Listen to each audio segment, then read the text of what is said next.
students, welcome to the next session in the crash course series of LLM entrance examination. हमने last कुछ sessions में IPC, CrPC, Indian evidence act ये सब कुछ discuss करा. आज इस सेशन के पीछे दो फोल्ड मोटिव है मेरा. पहला कि हम क्रिमिनल लॉ के उन टॉपिक्स को ब्रीफली रिकैप करें जो टॉपिक्स अभी आने वाली क्लैट एग्जामिनेशन या फिर एलिट एग्जामिनेशन या फिर किसी भी एलिमेंट एग्जामिनेशन के लिए काफी इंपॉर्टेंट है. दूसरा, हम उन क्वेश्चंस को डिस्कस करें along with some tips and techniques कि आपको क्वेश्चंस को एग्जाम में एक्चुअली कैसे अप्रोच करना है. और जो टॉपिक्स हम पढ़ चुके हैं उनसे रेलेवेंट कुछ क्वेश्चंस भी मैं आपके साथ डिस्कस करूंगी. अलग अलग एलिमेंट कुछ मैंने प्रीवियस ईयर क्वेश्चंस उठाए हैं, कुछ नए क्वेश्चन सैम्पल क्वेश्चंस मैं आज के सेशन में डिस्कस करूंगी. And there is a good news for you.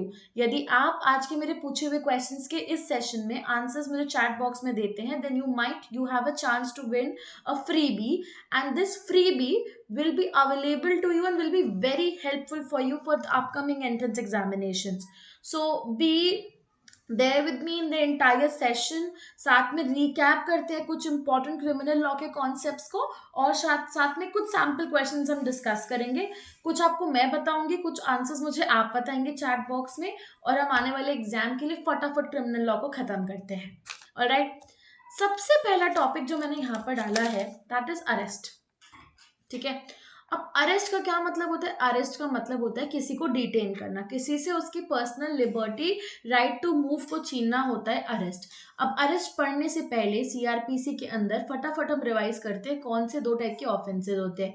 पहला होता है हमारे पास कॉग्निजेबल ऑफेंस, ठीक है. दूसरा है हमारे पास नॉन कॉग्निजेबल ऑफेंस. अब कॉग्निजेबल ऑफेंस में क्या है? कॉग्निजेबल ऑफेंस और नॉन कॉग्निजेबल ऑफेंस का डायरेक्ट रिलेशनशिप है विद अरेस्ट. यहां पे हो सकता है अरेस्ट विदाउट वारंट. बिना वारंट के a person can be arrested who is accused of committing any kind of cognizable offence. Non cognizable offence में क्या होगा? नॉन कॉग्निजेबल ऑफेंस में अरेस्ट विद वारंट ही हो सकता है. विदाउट वारंट अरेस्ट यहाँ पे पॉसिबल नहीं है. अब कौन कौन विदाउट वारंट अरेस्ट कर सकता है? There are three parties who may arrest without warrant. First is police officer, ठीक है. फिर हमारे पास मैजिस्ट्रेट के पास पावर है अरेस्ट विदाउट वारंट करने की. फिर एक प्राइवेट पर्सन के पास भी पावर है अरेस्ट विदाउट वारंट करने की. अब इसी के साथ साथ हमें एक बात याद रखनी है. A person who is arrest should be produced before the authority with in 24 hours. Arrest के बाद भी इन्वेस्टिगेशन कंप्लीट नहीं होता है तो आपको विद इन 24 आवर्स उसको प्रोड्यूस करना पड़ेगा. अब इसी के साथ हमको याद रखना पड़ेगा 167 को भी. अब ये 167 क्या है? 167 के अंदर एक कॉन्सेप्ट है डिफॉल्ट बेल का. ये कॉन्सेप्ट हमारे लिए बहुत इंपॉर्टेंट है. 167 ये बोलता है कि यदि 24 आवर्स में इन्वेस्टिगेशन कंप्लीट नहीं हो पाती है तो कोर्ट फर्दर डिटेंशन अलाउ कर सकता है 15 डेज का. अब यदि 15 डेज के अंदर भी इन्वेस्टिगेशन कंप्लीट नहीं हो पाती है तो कोर्ट मैक्सिमम डिटेन कर सकता है अक्यूज्ड को फॉर 60 डेज और 90 days depending on the gravity of the offence being committed. अब इस 60 और 90 दिन के बाद क्या होगा? इसके बाद ऑटोमेटिकली इंडिविजुअल को मिल जाएगी डिफॉल्ट बेल. इसका नाम डिफॉल्ट बेल क्यों है? क्योंकि कोर्ट के अंदर सीआरपीसी के अंदर लिखा है कि आपको 60 या 90 दिन से ऊपर किसी को भी डिटेन नहीं करना है.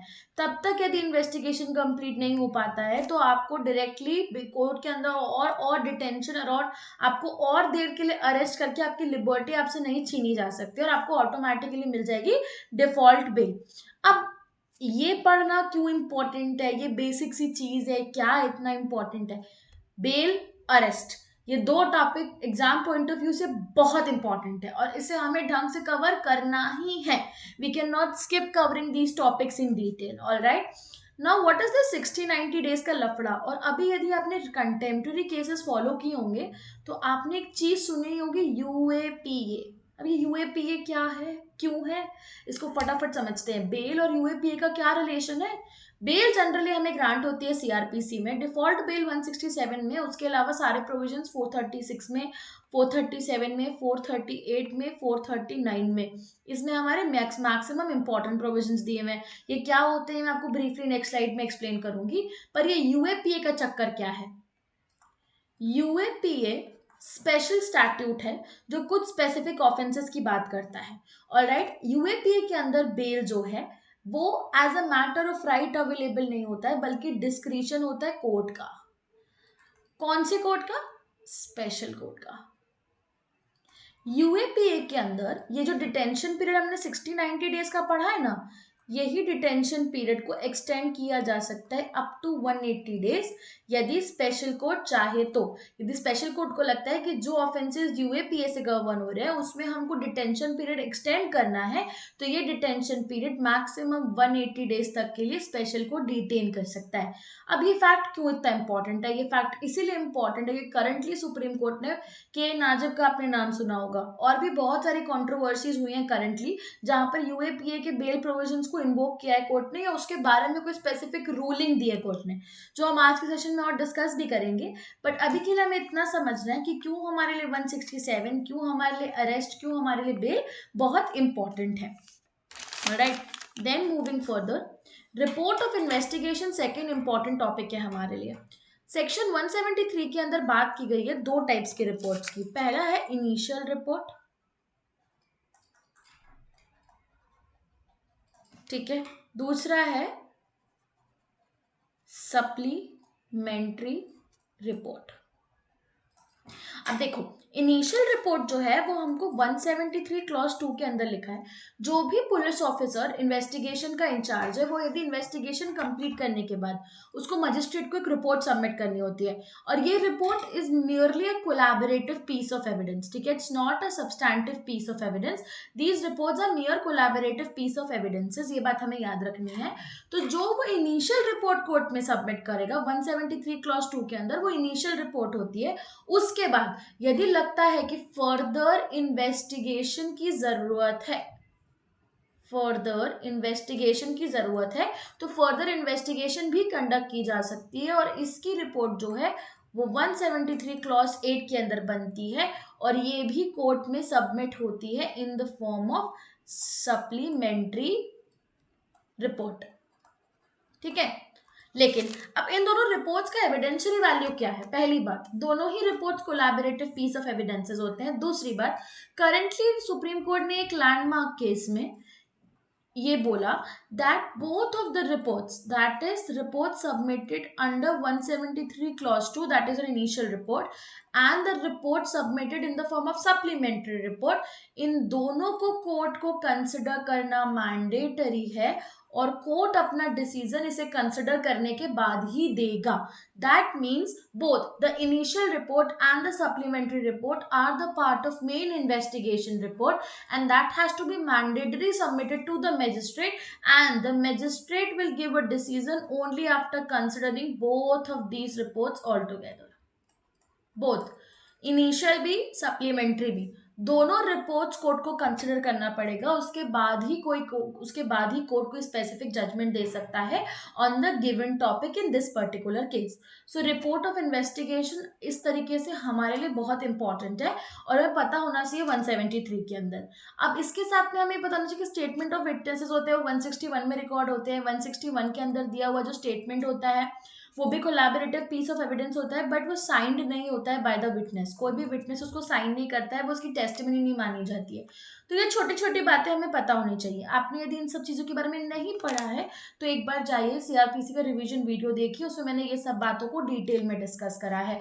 आज के सेशन का एक ही मोटिव है कि हम इन सब टॉपिक्स को जो हमारे लिए एग्जाम पॉइंट ऑफ व्यू से इंपॉर्टेंट है उसको हम रीड, रिवाइज और री रिवाइज 3 आवर्स की स्ट्रैटेजी पे चलेंगे, और इसको हम लोग अपने दिमाग में कहीं ना कहीं बिठा लेंगे, ताकि इनसे कोई क्वेश्चन आता है इन फ्यूचर तो हमें इन सबको आंसर करने में बहुत आसानी हो। Alright, I hope these things are clear to everybody. Next is bail. अरे बेल तो बहुत इंपॉर्टेंट है, बेल तो हमसे पूछा ही जाता है। अब बेल में क्या इंपॉर्टेंट है उसको हम समझ लेते हैं। सबसे पहली बात, दो टाइप के ऑफेंसेस होते हैं, एक होता है बेलेबल, एक होता है नॉन बेलेबल। बेलेबल में बेल अवेलेबल होती है as a matter of right, और ये जनरली आपका कवर्ड है 436 में, ठीक है। नॉन बेलेबल में डिस्क्रिशन होता है कोर्ट का। क्यों? क्योंकि इसमें वर्ड यूज हुआ है shall be released on bail, इसमें वर्ड यूज हुआ है may be released on bail. ठीक है, अब देखो नॉन बेलेबल ना 437, 439, 438 तीनों में कवर्ड है, लेकिन तीनों में क्यों कवर्ड है इसको डिस्कस करते हैं। नॉन बेलेबल ऑफेंस 437 के अंदर कोर्ट ऑफ मजिस्ट्रेट को पावर है बेल ग्रांट करने की। ठीक है, ये जो है ना विदाउट वारंट अरेस्ट होगा। हमको एक बात यहाँ पे याद रखनी हमेशा, बेल का प्रोविजन तभी इनटू एप्लीकेशन आएगा जब विदाउट वारंट अरेस्ट हुआ है, first point. Second point, 437 magistrate को पावर देता है बेल ग्रांट करने की, and this does not provide power to high court और सेशन कोर्ट। हाई कोर्ट और सेशन कोर्ट का पावर 439 में दे रखा है। ठीक है, पहली बात, जब भी किसी बंदे ने कोई नॉन बेलेबल ऑफेंस कमिट किया हो और उससे अरेस्ट विदाउट वारंट किया गया हो तो मजिस्ट्रेट कोर्ट में वो जा सकता है बेल मांगने के लिए अंडर सेक्शन 437। अब यहाँ पे मजिस्ट्रेट कोर्ट का जो है वो डिस्क्रिशन है बेल ग्रांट करना है या नहीं ग्रांट करना है। अब ये जो केस है Sunil Kumar versus state of Bihar का, ये एक लैंडमार्क केस है, कंटेम्प्रेरी केस और इम्पोर्टेंट केस है। इस केस के अंदर कोर्ट ने डिस्कस किया है, सुप्रीम कोर्ट ने, कि जब भी हाई कोर्ट या फिर मजिस्ट्रेट कोर्ट कोई भी बेल ग्रांट करेगा तो वो कौन सी चीजों को कंसिडर करेगा। ठीक है, तो वो ग्रेविटी देखेगा ऑफेंस की कि ऑफेंस कैसा है, नेचर देखेगा ऑफेंस का, कैरेक्टर देखेगा ऑफेंस का, प्रीवियस कन्विक्शन है कि नहीं ये देखेगा, लाइकलीहुड देखेगा ऑन अकाउंट ऑफ जस्टिस कि, और एविडेंसेस टैम्पर हो सकते हैं नहीं हो सकते हैं, इन सब बातों को कंसिडर करेगा। तो Sunil Kumar versus state of Bihar landmark case है जहां पे सुप्रीम कोर्ट ने डिस्कस किया है कि कोर्ट को बेल ग्रांट करते वक्त कौन से कंसिडरेशंस को कंसिडर करना चाहिए, कौन से ऐसे फैक्टर्स है जो कोर्ट को कंसिडर करना चाहिए while granting bail. Alright, now moving back, 437 के अंदर नॉन बेलेबल ऑफेंस है, मजिस्ट्रेट के पास पावर है, मजिस्ट्रेट का डिस्क्रिशन है कि वो किस तरीके से उसको बेल ग्रांट करनी है कि नहीं ग्रांट करनी है। अब मजिस्ट्रेट को ये डिस्क्रिशन कैसे इम्पोज करना है, कैसे डिसाइड करना है, bye taking into account the relevant factors considered in so many landmark judgments, out of which Sunil Kumar versus State of Bihar is the most contemporary judgment available on the given point. इसके बाद है 430, 438 को बाद में देखेंगे, पहले 439 देख लेते हैं। 439 है वो एक्स्ट्रा ऑर्डिनरी पावर है हाई कोर्ट और सेशन कोर्ट का to grant bail in the case of non bailable offence. Arnab Goswami controversy पता है? अर्नब गोस्वामी कंट्रोवर्सी के अंदर हाई कोर्ट के पास गया था वो बेल मांगने के लिए, फिर वो सुप्रीम कोर्ट गया आर्टिकल 32 में। तो बात यहाँ पर सिर्फ इतनी सी है कि यदि आपको जनरली मजिस्ट्रेट के पास जाना होता है, if you committed a non bailable offence under section 437, otherwise high court और सेशन कोर्ट के पास भी पावर दिया हुआ है, लेकिन वो पावर 439 के फॉर्मेट में दे रखा है। ठीक है, अब देखो एक बात और समझ लेते हैं, ये 438 क्यों मैंने बीच में छोड़ दिया। 438 बात करता है एंटिसिपेटरी बेल की। 438 बात करता है एंटिसिपेटरी बेल। एंटिसिपेटरी बेल मतलब इवन बिफोर अरेस्ट, यदि आपको एंटिसिपेशन है कि आपको अरेस्ट कर लिया जाएगा तो आप बिफोर अरेस्ट कोर्ट से जाकर बेल मांगते हो। कौन से कोर्ट बेल ग्रांट कर सकते हैं एंटिसिपेटरी? हाई कोर्ट या सेशन कोर्ट। अगेन, या तो हाई कोर्ट या सेशन कोर्ट में ही आप 438 पे जाके बेल मांग सकते हो। किन ऑफेंसेस के लिए आप बेल मांग सकते हो? आप सिर्फ नॉन बेलेबल ऑफेंस के लिए बेल मांग सकते हो बस, इसके अलावा आप किसी भी ऑफेंस के लिए बेल नहीं मांग सकते। ऑलराइट, सो बेल के ये प्रोविजंस हमारे लिए बहुत इंपॉर्टेंट है। कुछ क्वेश्चंस भी हम बेल पे देखेंगे आज के सेशन में। ऑलराइट, सो आई होप यहाँ तक आपको क्लियर हो गया होगा। नेक्स्ट, बेल अंडर यूएपीए, ये एक इंपॉर्टेंट पार्ट है क्योंकि अभी बहुत ज्यादा ये 43D क्लॉज 5 डिस्कस हुआ है यूएपीए का। कोर्ट ने काफी केसेस में ये टॉपिक डिस्कस किया, तो ये हमारे लिए एग्जाम पॉइंट ऑफ व्यू से इंपॉर्टेंट हो गया। यूएपीए इनैक्ट हुआ था 1967 के अंदर। ऑलराइट, एंड यूएपीए को हमें बेल के कनेक्शन में पढ़ना है। कोर्ट ने ये क्लियरली एस्टैब्लिश किया है कि यूएपीए के अंदर जो बेल प्रोविजंस हैं वो बहुत स्ट्रिंजेंट है। ठीक है, for that matter we can refer to section 43D clause 5 of UAPA. इसमें ये बोला है कि बेल जनरली ग्रांट नहीं की जाएगी, ये डिस्क्रिशन होगा स्पेशल कोर्ट का, डिस्क्रिशन होगा कोर्ट का। एंड यूएपीए के ऑफेंसेस के लिए बहुत आसानी से बेल नहीं मिलती है। ऑलराइट, अब ये जो पावर यूएपीए में कोर्ट्स को दी गई इसका बहुत ज्यादा मिसयूज हो रहा था, तो करंटली सुप्रीम कोर्ट ने बहुत सारे केसेस में क्लैरिफाई करते हुए ये बोला कि यूएपीए की ये जो पावर है, पहली बात ये कोर्ट की डिस्क्रिशनरी पावर है, दूसरी बात ये पावर आपको कैसे एक्सरसाइज करना है। कोर्ट जब भी यूएपीए में डिनाई करेगा बेल अंडर द प्रोविजन, तो कोर्ट को देखना पड़ेगा कि प्राइमा फेसिली अक्यूज्ड के अगेंस्ट केस बन रहा है कि नहीं बन रहा है। यदि कोर्ट के सामने ये एविडेंसेस के थ्रू एस्टैब्लिश नहीं होता है, प्राइमा फेसी केस एस्टैब्लिश नहीं होता है यूएपीए ऑफेंस का, then court can not deny bail in the cases of UAPA even under section 43D clause 5। तो ये कोर्ट ने बहुत सारे केसेस में भी डिस्कस करा है। ऑलराइट, एक और बात जो कोर्ट ने क्लैरिफाई करी है वो ये करी है कि यूएपीए एक्ट के अंदर मजिस्ट्रेट कॉम्पिटेंट कोर्ट नहीं होता है।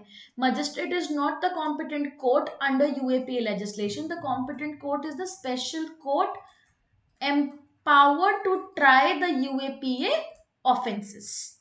ठीक है, तो जो स्पेशल कोर्ट है जिसको पावर दी गई है यूएपीए ऑफेंसेस ट्राई करने की, सिर्फ वही स्पेशल कोर्ट जो है वो यूएपीए के ऑफेंसेस को कंसिडर कर सकता है। अदरवाइज ये सारे जो डिस्प्यूट्स है यूएपीए के, मजिस्ट्रेट एंटाइटल नहीं है कोर्ट में बेल ग्रांट करने के लिए। फिर एक और बात जो मैंने आपको डिफॉल्ट बेल वाली फर्स्ट स्लाइड में बताई यूएपीए के कॉन्टेक्स्ट में, वो भी आपके लिए बहुत ज्यादा इंपॉर्टेंट है। Alright, so likewise this particular legislation is important, this is a special legislation specifically। ठीक है, next FIR and quashing of FIR under section 482। पहली बात ये FIR होता क्या है यार? FIR होती है फर्स्ट इन्फॉर्मेशन रिपोर्ट। 154 में आप फाइल करते हो, FIR की डेफिनेशन पूरे CRPC में कहीं भी नहीं मिलेगी। यदि आप एक पुलिस ऑफिसर इंचार्ज को जाके किसी भी कॉग्निजेबल ऑफेंस की इन्फॉर्मेशन देते हो तो वो उसे रजिस्टर करता है in the form of FIR। ठीक है, फर्स्ट इन्फॉर्मेशन रिपोर्ट। आप ओरली भी दे सकते हो, रिटन भी दे सकते हो, बट पुलिस ऑफिसर को इसको डिड्यूस करना पड़ेगा राइटिंग में, आपको रेड ओवर करके सुनाना पड़ेगा और फिर आप इसको साइन करते हो। अब ये FIR का क्या कनेक्शन है सेक्शन 482 से? सेक्शन 482 जो है वो बात करता है inherent power of high court की। Inherent power of high court, CrPC के अंदर सेक्शन 482 जो है वो inherent power of high court की बात करता है। अब क्या होता है, जनरली जब भी कोई FIR फाइल होती है किसी के भी अगेंस्ट, ठीक है, तो उस FIR के अगेंस्ट कोर्ट में केस फाइल होता है and the accused may approach the high court under section 482 to quash the FIR on the ground of FIR being false or not being lodged by a proper motive or something like that. जब भी कुछ false FIR है, कुछ भी है, तो आप high court को अप्रोच कर सकते हो अंडर 482। और यदि हाई कोर्ट को for the ends of justice लगता है, to secure the ends of justice, this is the word which has been used under 482, to secure ends of justice. यदि कोर्ट को लगता है कि कोई प्रॉपर FIR एग्जिस्ट नहीं करती और ये क्वैश कर देनी चाहिए, then the high court may order quashing of FIR in a certain case. Now in many criminal law landmark cases these concept have been used। 482 use हुआ है, FIR की क्वैशिंग यूज हुई है। Alright, one of the landmark cases Ramveer Upadhyay versus state of UP, जहाँ पे court ने ये बोला कि सिर्फ इसीलिए कि वे कंप्लेंट पॉलिटिकल राइवल ने फाइल करी है आप FIR को क्वैश नहीं कर दोगे। FIR को क्वैश करने के लिए हाई कोर्ट के पास काफी ज्यादा इंपॉर्टेंट और वैलिड ग्राउंड्स होनी चाहिए। जब तक कोर्ट एस्टैब्लिश नहीं करता that quashing of FIR is very important for securing the ends of justice, तब तक high court can not exercise the power available under 482 for quashing of FIR। तो काफी सारे लैंडमार्क केसेस अभी इस टॉपिक के ऊपर आए हैं, तो ये टॉपिक भी हमारे लिए थोड़ा सा इंपॉर्टेंट है, इसे हम स्किप नहीं कर सकते, इसलिए मैंने ब्रीफली आपको एक्सप्लेन करा कि ये कॉन्सेप्ट होता क्या है। Alright, then Arnab Goswami versus union of India में एक बात बोली गई थी, इसमें आर्टिकल 32 जो सुप्रीम कोर्ट का पावर है वो और 482 में दिए हुए हाई कोर्ट के पावर की बात हुई। कोर्ट ने यहाँ पर ये बोला था कि जब आपके पास 482 का रेमेडी है जिसमें you can approach the high court, then it's not entitle that you come to the supreme court directly for getting a remedy under article 32। तो कोर्ट ने यहाँ पे ये बोला था कि when you have a remedy of going to the high court for the quashing of FIR, then you are not entitled to come before the supreme court under article 32 directly. First, you have to exhaust your alternative remedy which is available in the format of Article 482, Section 482 of CRPC। ये CRPC है, ये कॉन्स्टी है, ठीक है। तो जहां मेरे पास एक अल्टरनेटिव रेमेडी पहले अवेलेबल है जहां पे मैं हाई कोर्ट को अप्रोच कर सकती हूँ, तो कोर्ट का ऐसा कहना था कि इस केस में आप जाकर सुप्रीम कोर्ट को डायरेक्टली अप्रोच मत कीजिए 32 में, पहले आप जाइए अपनी रेमेडी असर्टेन कीजिए अंडर 482, उसके बाद आप यहाँ पर आइएगा। यही प्रिंसिपल को कोर्ट ने रीइटरेट किया है अभी Gayatri Prasad Prajapati versus state of Uttar Pradesh के केस में यही बात है। 482 की जो रेमेडी है पहले आप वो अप्रोच करोगे, डायरेक्टली आप आर्टिकल 32 में नहीं जाओगे। कोर्ट ने ये बहुत क्लियरली इस केस के अंदर भी एस्टैब्लिश किया है। Alright, then moving further, next important topic आज के रिवीजन सेशन का है सेक्शन 311 ऑफ सीआरपीसी। ये सेक्शन 311 क्या बोलता है? सेक्शन 311 बोलता है कोई भी पार्टी कभी भी at any stage of the trial court में एप्लीकेशन दे सकती है, या फिर कोर्ट को सुओ मोटो लगता है कि ये इंपॉर्टेंट है कि किसी को समन किया जाए या फिर किसी पर्सन को वापस से री एग्जामिन किया जाए, re examination, recalling of witnesses, retaking of testimony। तो कोर्ट को कभी भी एट एनी स्टेज यदि ये लगता है कि ये इंपॉर्टेंट है कि किसी समन को, किसी पर्सन को रीसमन किया जाए या फिर किसी पर्सन को बुलाया जाए स्पेसिफिकली, तब कोर्ट क्या कर सकता है? कोर्ट अलाउ कर सकता है री एग्जामिनेशन और re-summoning. Now there are 2 landmark cases on this particular topic. ये केस तो लास्ट ईयर क्लैट में हमसे पूछा भी था, specifically Swapan Kumar Chatterjee versus CBI and Manju Devi versus state of Rajasthan. इन दोनों केसेस के अंदर कोर्ट ने ये बात बोली कि 2 फैक्टर्स, कोर्ट को 2 चीजें हैं जो बहुत इंपॉर्टेंट है सेक्शन 311 के लिए। पहला, कोर्ट को ये देखना चाहिए कि जस्ट और इसेंशियल फॉर द केस है या नहीं रीसमनिंग। पहला पॉइंट जो इस केस में, इन दोनों केसेस के थ्रू कोर्ट ने एस्टैब्लिश किया वो ये था कि जब भी कोर्ट अपना पावर इन्वोक कर रहा है सेक्शन 311 में at any stage during the trial और प्रोसीडिंग, तब यदि आप किसी को रिकॉल कर रहे हो, रीसमन कर रहे हो, री एग्जामिन कर रहे हो, तो कोर्ट को ये देखना पड़ेगा कि ये जस्ट और इसेंशियल है कि नहीं केस के लिए। यदि वो इसेंशियल नहीं है केस के लिए तो कोर्ट अपना पावर इन्वोक नहीं कर सकता available under section 311 of CrPC. दूसरी बात, कोर्ट ने ये बोला that the magistrate court may invoke the power available under section 1311 only to meet ends of justice and discover truth। Truth discover करने के लिए या फिर एंड्स ऑफ जस्टिस को मीट करने के लिए कोर्ट जो है वो अपना पावर अंडर सेक्शन 311 इन्वोक कर सकता है। तो ये 2 बातें कोर्ट ने यहाँ पर क्लियरली एस्टैब्लिश करी और क्लियरली बोला कि आप 311 के अंदर अपना पावर तभी इन्वोक करोगे जब आप ये दोनों वैसे के दोनों फैक्टर्स को कंसिडर कर लो, और यदि दोनों फैक्टर्स एग्जिस्ट करेंगे तभी कोर्ट एट एनी स्टेज किसी भी समन को री एग्जामिन कर सकता है या रिकॉल कर सकता है या फिर रिवैल्यूएट कर सकता है। अदरवाइज 311 का पावर कोर्ट यूज नहीं कर सकता स्पेसिफिकली। चलो, इसके बाद अब हम थोड़े से क्वेश्चंस डिस्कस करेंगे। ये पैसेज मैंने लास्ट ईयर के क्वेश्चन पेपर से उठाया है, क्लैट 2021 से। ये पैसेज आया था on the concept of bail, specially upon section 439 की पावर। अब मैंने अभी अभी आपको बताया 439 की जो पावर है बेल की, वो हाई कोर्ट और सेशन कोर्ट की पावर है बेल ग्रांट करने की। उनका एक्स्ट्रा ऑर्डिनरी जुरिसडिक्शन है एक तरीके से। अब ये केस कौन सा था? पहला क्वेश्चन ये है कि ये पैसेज कौन सा था जिसके अंदर हाई कोर्ट के जुरिसडिक्शन की बात की थी सुप्रीम कोर्ट ने under section 439 which is related to grant or denial of bail during pendency of case. इसका करेक्ट आंसर है option number D, that is state represented by inspector of police versus M Murugesan. 2020 का landmark case था ये। इस case के अंदर supreme court ने 2 बातें बोली थी। पहली बात ये बोली थी कि जब भी हाई कोर्ट अपनी पावर एक्सरसाइज करेगा अंडर सेक्शन 439 तो वो सिर्फ 2 ही बातों पे ध्यान रखेगा, एक कि बेल ग्रांट करना चाहिए या फिर बेल को डिनायल कर देना चाहिए। दूसरी बात, वो मेरिट्स में ड्वेल इन नहीं कर सकता। ठीक है, कोई भी डायरेक्शन हाई कोर्ट नहीं पास कर सकता यदि उसके पास एप्लीकेशन आई है अंडर सेक्शन 439, क्योंकि 439 का application is only with respect to bail grant होनी चाहिए या ग्रांट नहीं होनी चाहिए।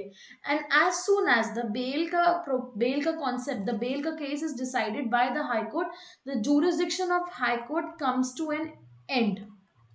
तो अभी क्योंकि ऊपर के पैसेज में, मैं आपको एक बार वापस पैसेज में लेके जाती हूँ, सेक्शन 439 की बात हुई है, प्राइमा फेसी केस की बात हुई है, कुछ ग्राउंड्स की बात की गई है, 2-3 बातें दी गई है। एग्जाम में जब ये चीज हमारे सामने आती है ना, हमें लगता है कि पैसेज पर हम कितना टाइम देंगे। कुछ नहीं करना है, हमें मोटे मोटे बातें पढ़नी है। 439 की बात की गई है, कुछ ग्राउंड्स की बात की गई है, प्राइमा फेसी जुरिसडिक्शन की बात की गई है, मतलब ये कोई भी केस होगा जिसमें बेल की मैटर की बात की गई हो। अब आ जाते हैं पहले क्वेश्चन पे। इन चारों ऑप्शंस में से ये जो 4th ऑप्शन है ये डायरेक्टली बेल की प्रोविजन से रिलेटेड है और ये 439 से डायरेक्टली रिलेटेड है, तो मेरा करेक्ट आंसर इसमें ऑप्शन नंबर डी हो जाएगा. Now there are 6 questions on this passage which I'll be discussing today. Next is, which of the following statements is true regarding the special powers of the High Court regarding bail under section 439? 439 में power की बात हुई है high court की. ठीक है, क्या correct है ये हमसे यहाँ पर पूछा है. पहला, हाई कोर्ट में direct that any person who has been released on bail be arrested. High court direct कर सकता है यहाँ पर कि जिसको रिलीज कर दिया उसको वापस अरेस्ट किया जाए 439 में. High Court may undertake meticulous examination of evidences. No, this cannot be done by the High Court at all. This is a fact. 439 के अंदर court evidences नहीं consider कर सकती. High Court may direct specific tests such as narco analysis to be conducted. Again, this is a part of evidence and trial which cannot be conducted by the High Court or the Session Court under its power available under Section 439. तो option number C भी incorrect हो गया. High court में pass any order in exercise of its inherent power. Inherent power अभी अभी मैंने पढ़ाया, ये तो 482 में अवेलेबल होता है, तो 432 में 439 में इसकी बात कहाँ से आ गई, तो ये ऑप्शन भी करेक्ट है.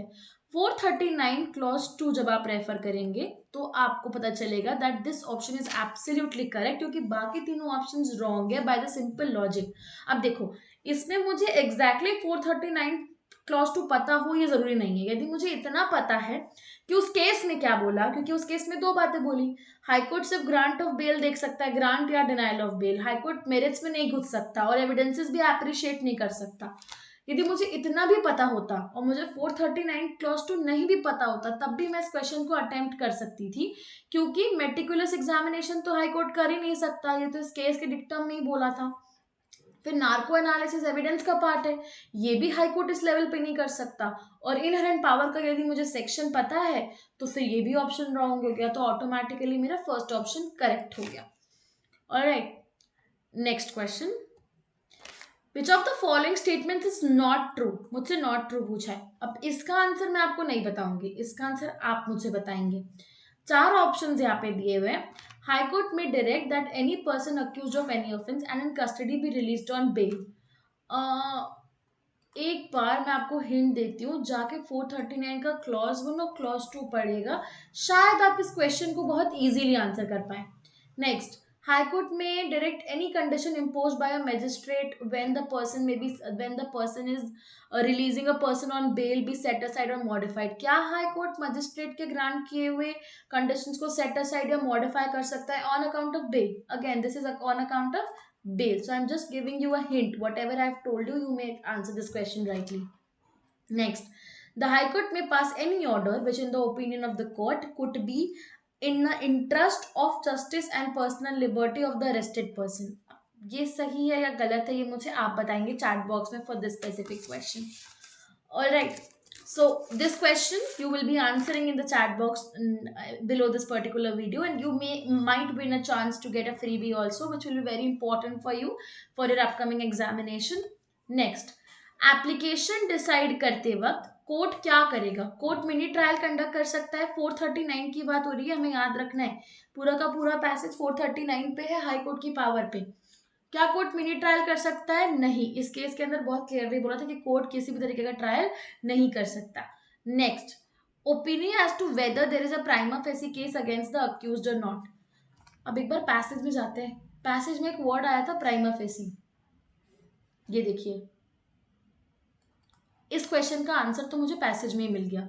The court has to only opinion as to whether there exist a prima facie case against the accused और नॉट. ठीक है, और यदि मैंने पैसेज नहीं भी पढ़ा है तब भी मैं इस क्वेश्चन को बहुत इजीली आंसर कर पाऊंगी, क्योंकि इस केस के अंदर ही ये बोला था कि कोर्ट का काम 439 में सिर्फ ये देखना है कि कोई केस बनता भी है या नहीं बनता है. उसके अलावा मेरिट्स में कूदने का काम तो कोर्ट का किसी भी हालत में है ही नहीं. तो इस क्वेश्चन का correct answer option number B होगा. Next, under section 439 CrPC special powers किस किस के पास है, कौन कौन एक्सरसाइज कर सकता है? इसका करेक्ट आंसर मुझे आप बताएंगे in the option given below. 5th question का आंसर और 3rd क्वेश्चन का आंसर इस पैसेज में मुझे आप बताएंगे कि 439 में किसके पास पावर है एक्सरसाइज करने की regarding bail. Okay, next, last question from the passage.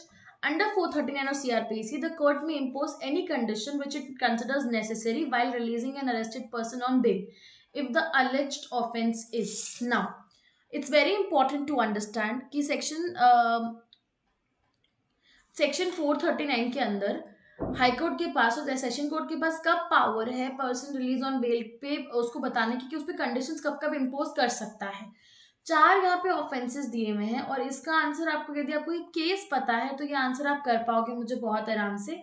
इस क्वेश्चन का आंसर मुझे आप बताओगे that whether offences against state है, पब्लिक ट्रैंक्विलिटी है, प्रॉपर्टी है, ह्यूमन बॉडी है, किस केस में सुप्रीम किस केस में हाई कोर्ट और सेशन कोर्ट जब बेल ग्रांट करेगा 439 में तो कंसिडर कर सकता है और कंडीशंस इंपोज कर सकता है।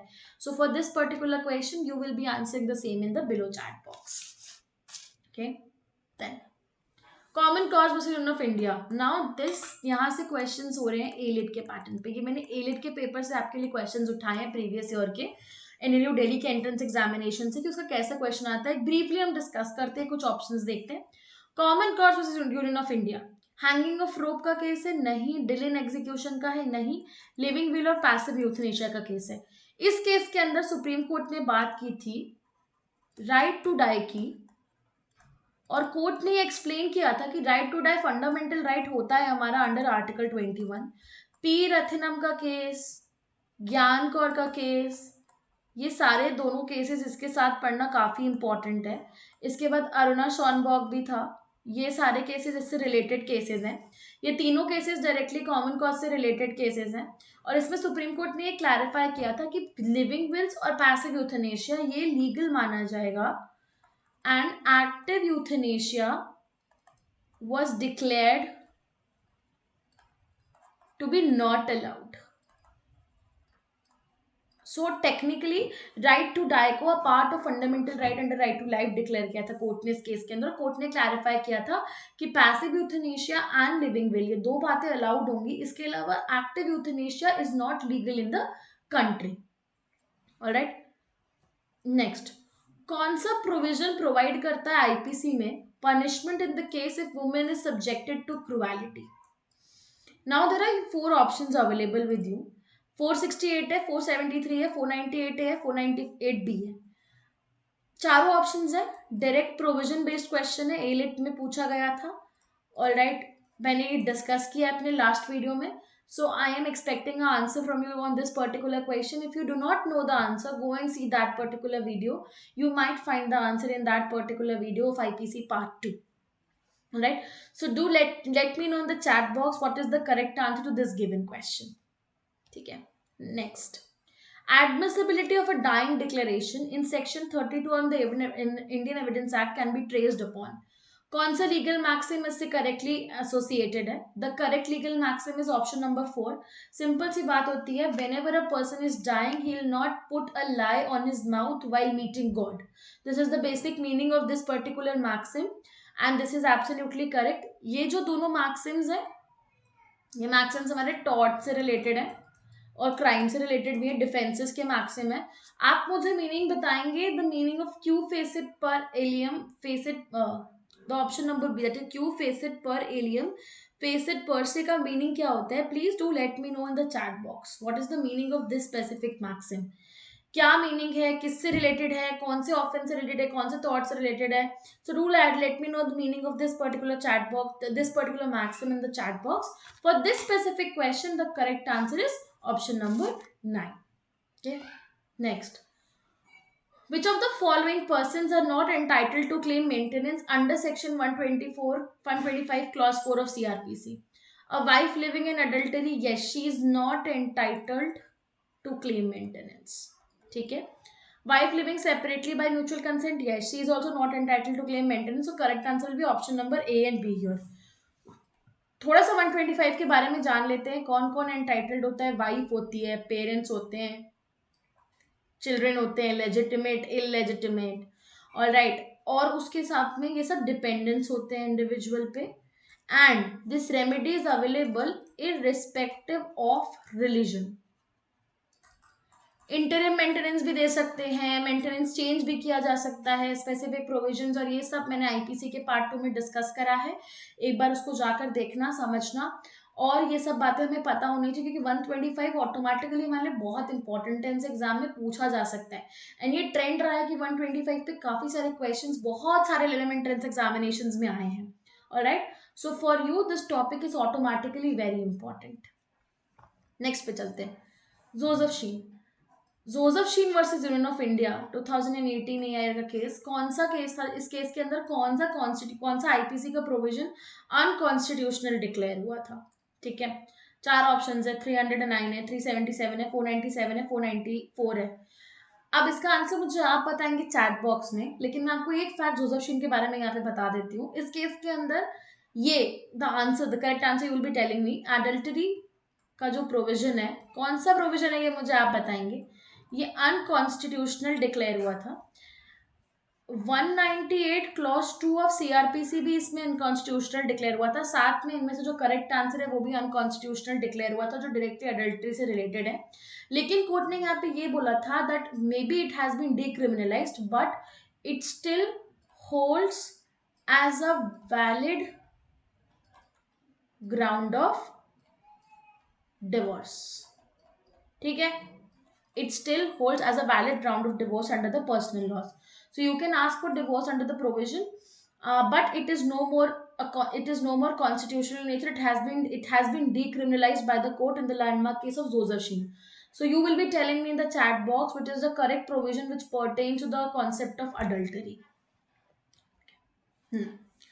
Section 82 and 83 of the IPC embody which legal principle? कौन से लीगल प्रिंसिपल की यहाँ पे बात हो रही है? ये बात कर रहा है डोली इनके पैक्स की। अंडर 7 years ऑफ एज जो चाइल्ड होता है वो टोटली प्रोहिबिट एग्जाम्प्टेड होता है फ्रॉम क्रिमिनल लाइबिलिटी। उसे हम डोली इनके पास उसको इनकैपेबल मानते हैं ऑफ कमिटिंग अ क्राइम। जो 7 to 12 years के बीच में होता है वो भी उसको वो भी एग्जाम्पशन मिलता है उसको, पर एब्सोल्यूट नहीं मिलता। यदि कोर्ट में प्रूव हो जाता that he has attained that maturity level to commit a crime, then this exemption may not be granted to him. So this concept is embodied under section 82 and 83 of IPC which talks about general defenses. ठीक है, acts non फेसिट्रियान बात करता है कि criminal law की liability में मेरे को मेंस रिया और एक्टस रिया दोनों चीजें प्रेजेंट होनी चाहिए, तभी क्रिमिनल लाइबिलिटी असर्टेन की जा सकती है।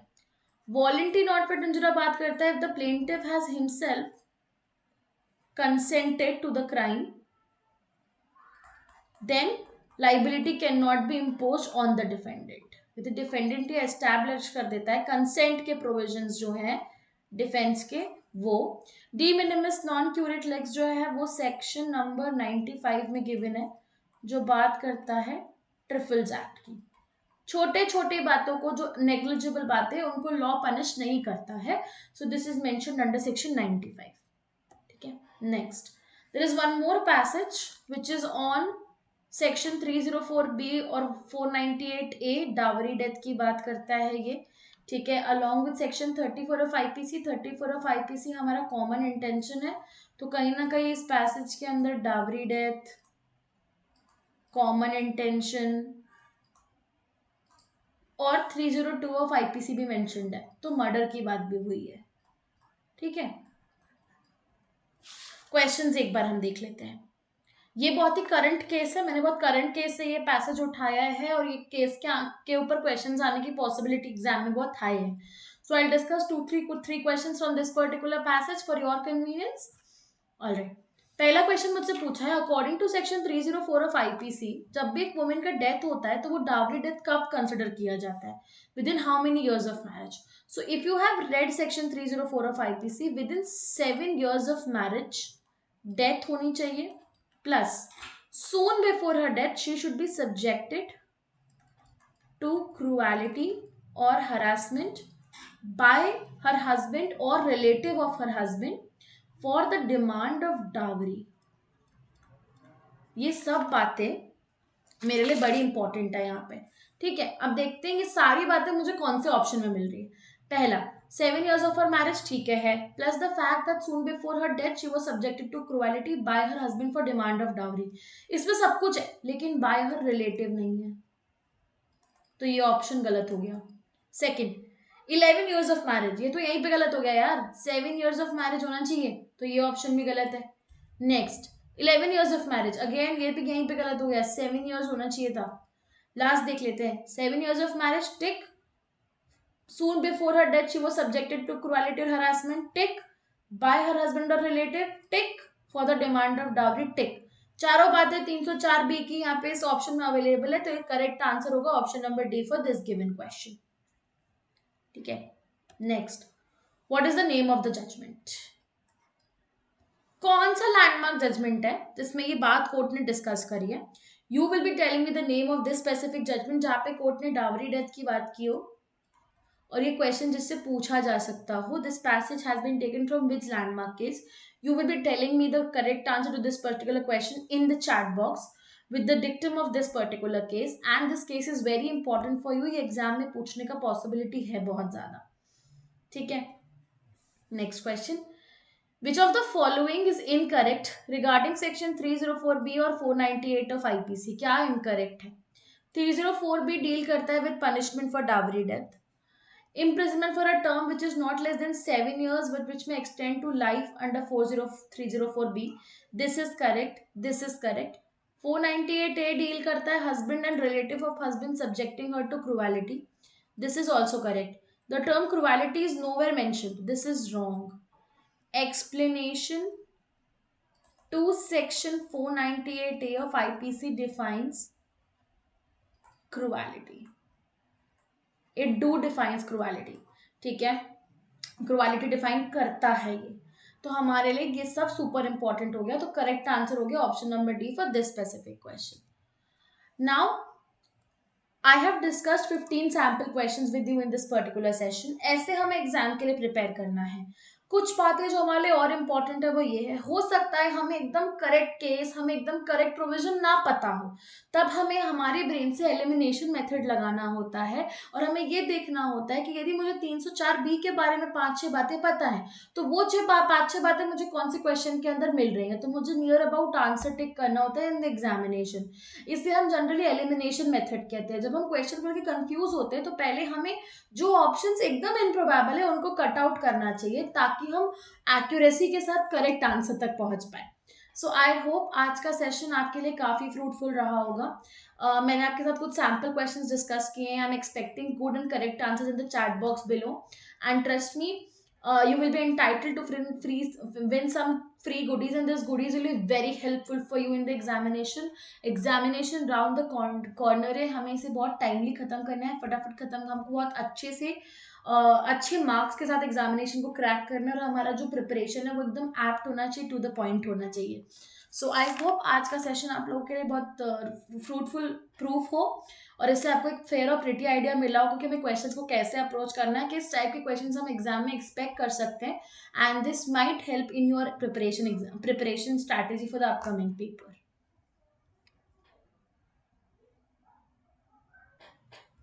So you can find a free mock for LLM entrance examination. Link description box में आपको मिल जाएगा. You can also contact us on different websites, social media platforms पे हम available हैं, and you can also visit the toprankers.com, and please do follow the channel Legal Edge After College. We have planned a number of videos for this on the topic, and covering all the important topics which are very important from the examination point of view.